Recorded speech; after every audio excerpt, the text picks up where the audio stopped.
So thank you for coming, and I will ask you a few questions about your life and about your teaching career. So could you please tell me a few words about your life in general? For example, where were you born, your youth, maybe something, anything that you would like to tell? I was born and raised in southern Ontario in Canada, and I was educated there, and then I basically wanted to travel.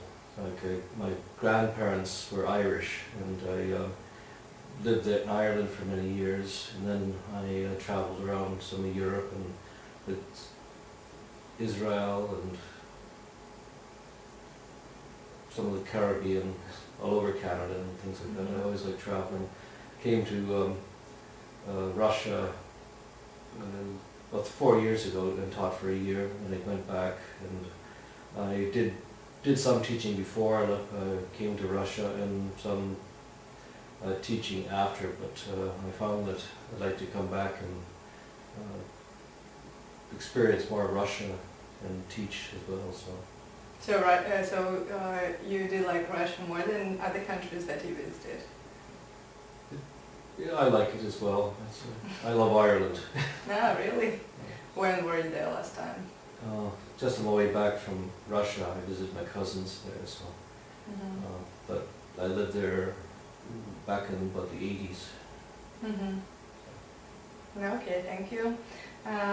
Could you please tell me something about your education, your degree, your university, maybe a few words about your university life? It wasn't much of a life. I went to University of Western Ontario in London, Ontario, and I got a BA in English. I also took psychology and history. I love history, but I didn't take that much history in school. I didn't want to lose my interest in it because of that, so I became involved in different, it's hard to describe them, living history groups. Basically sometimes you reenact the time period of Canadian history. It's in order to get the public interested in it, you're more or less acting and things like that. So. And what about your double certification? When did you take it, and what did you get from it?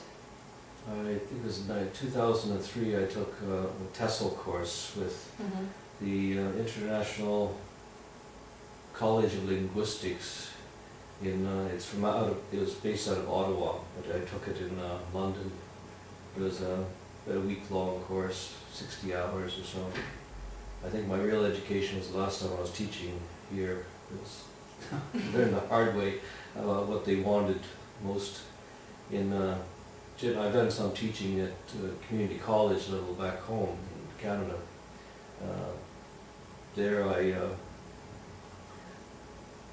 Teaching English is much easier when you're talking to someone in your own language. You're more or less lecturing. When you're doing English as a second language, you're trying to get the students to talk more. I couldn't get that through my head sometimes. I had to keep forcing myself to let them talk or encourage them to talk. So it was difficult for you?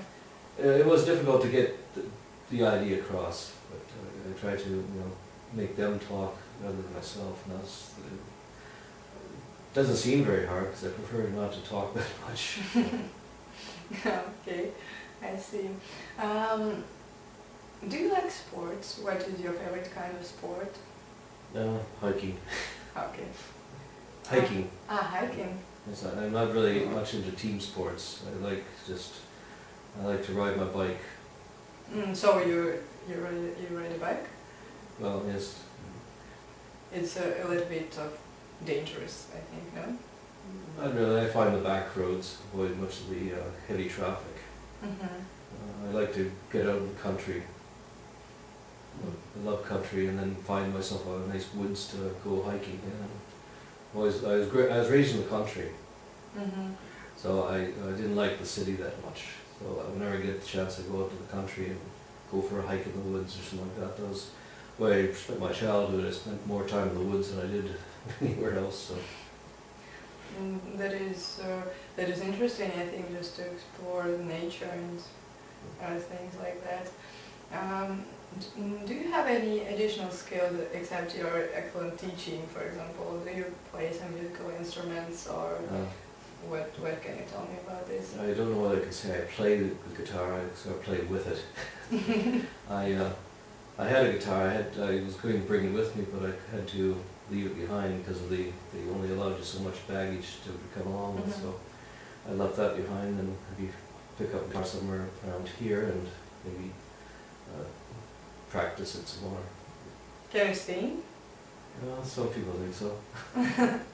I think you shouldn't be so shy, because it is very good that you play the guitar. You can just use it during our parties, English parties here.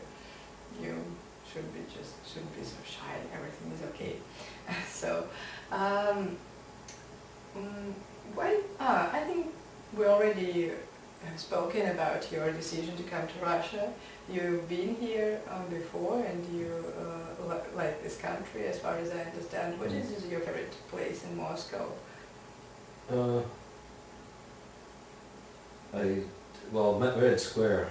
I often just hang around there, just wander about, and just something about the atmosphere that it was just hard to describe. Someone who loves history can actually look at a rock and say somebody stood on that rock. That's their fascination, is what was there. Red Square is just something that it's so much history, and it's sitting there. It's like you feel the ghosts of the past when you're in a place like that. And that's what I found most interesting about Red Square. It was just fascinating to be around there. I think I can understand what you're talking about. So yes, it is kind of romantic. Okay, thank you. So let's come back to teaching. Whom do you prefer to teach in general? I mean, just children, teenagers, or adults? Adults, possibly, because they're more interested in what they're doing. They're by their own choice. They're not sometimes. Teenagers and children are sort of forced to take English. But I found that most of my classes when I was teaching with BKC was with adults, one class of teenagers, one 20s, younger adults. But I went out to a BKC country, they called it. It was like a camp. I taught more or less the children there, so 9 to 15, 16. I liked that too. I found I liked it after a while. It became more interesting to me. And which difficulties did you happen to face during your teaching, and how did you solve them? Could you name just a few of difficult situations that a person may face with while teaching EFL, so English as a foreign language? Well, children, you just can't hold them down. Get kind of occupied and get something to keep them, let them move around, and then try to settle them down and try and focus on the language. Teenagers, they just have better things on their mind. So they try to make it as interesting as you can, something that might interest them. Adults, they have their limitations on how long they can pay attention to. They say that in the first 15 minutes you teach, and the rest is you lose their interest, and that's even with adults. You have to kind of keep them focusing, refocusing on the language or the subject. Okay, I see. What do you think of Russian students in general? I think you should have seen students of different nations. What do you think about Russian students, and what would you like to tell them? To wish them, for example? I think they're a little more disciplined than Canadians. They're getting too out of hand anymore back at home.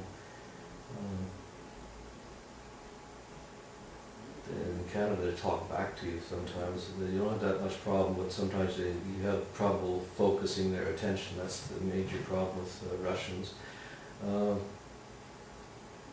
They're fairly easy to get along to.